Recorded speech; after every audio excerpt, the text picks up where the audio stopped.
Hi, and welcome back to the Pelvic Floor Foundation series. We are reviewing 4 key exercises to promote pelvic health. And today we're going to be talking about pelvic floor strengthening. We're going to review how to contract your pelvic floor, which is commonly known as a Kegel. So how do we contract our pelvic floor? It's a real challenge to tune into this muscle, especially if you're having issues. This muscle is not like a strong bicep or a quad. We don't feel a super strong contraction. That's why it's very common to do them incorrectly. We sometimes will brace our abdominal muscles, we'll bear down with our breath. We want to feel something happening, but it's a very subtle movement. So you have to be very in tune with it. I always have people start with laying down in a comfortable position. That way the pelvic floor is unloaded and you can relax your body to really tune in to the proper contraction. When you're laying down, you're going to make sure all the muscles around your hips and your stomach are relaxed.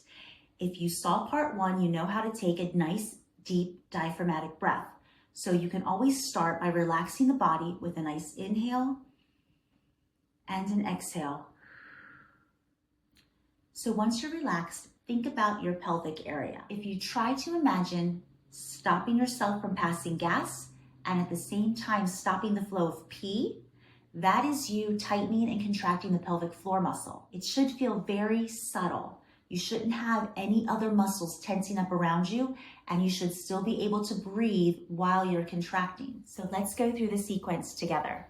We're going to start with an inhale through the nose, and as you're exhaling through the mouth, think about yourself stopping the flow of pee and stopping yourself from passing gas at the same time. Hold that as you keep breathing and then release.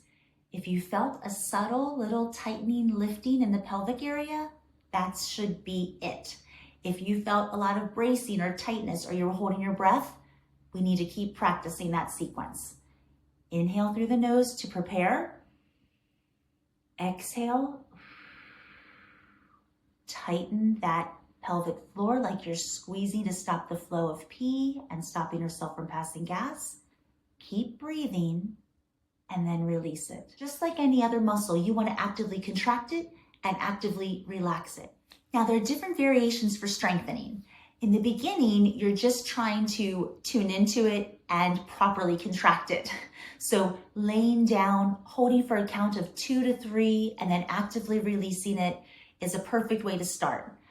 I think quality contractions is better than how many am I doing. So if you practice for like 3 to 5 minutes and you start to feel like, I can't tell if I'm contracting it anymore, then it's probably time to just give it a break, try again later. It's a very small group of muscles, so if they're getting fatigued, it's going to be hard to tune into them. And that's okay. As you get stronger, you're going to be able to hold them longer. So as we progress strength, we work on our endurance. So we try to squeeze and lift that pelvic floor muscle for a count of 5, maybe a count of 8 and 10. That's building the endurance. That provides support for our pelvic floor. Now, if we're having issues with leaking when we sneeze or cough, we need to build up our ability to contract quickly in response to those quick, forceful pressures on the bladder. So in those scenarios, you want to squeeze and lift and release. Squeeze and lift and release for about like a 1-second hold and then let it go. That's our quick contractions.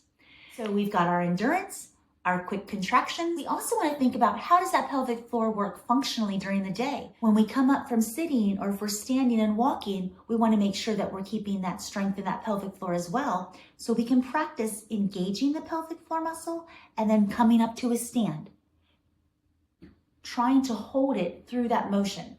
That is a more advanced exercise for the pelvic floor and one you want to work up to. Thank you for joining our Pelvic Floor Foundation series. These 4 exercises are the building blocks to pelvic health. If you practice them regularly, you're going to increase your strength, relieve tension, and just support your whole body wellness. So come back to this video anytime you need to reconnect and just refresh on your foundation. See you next time.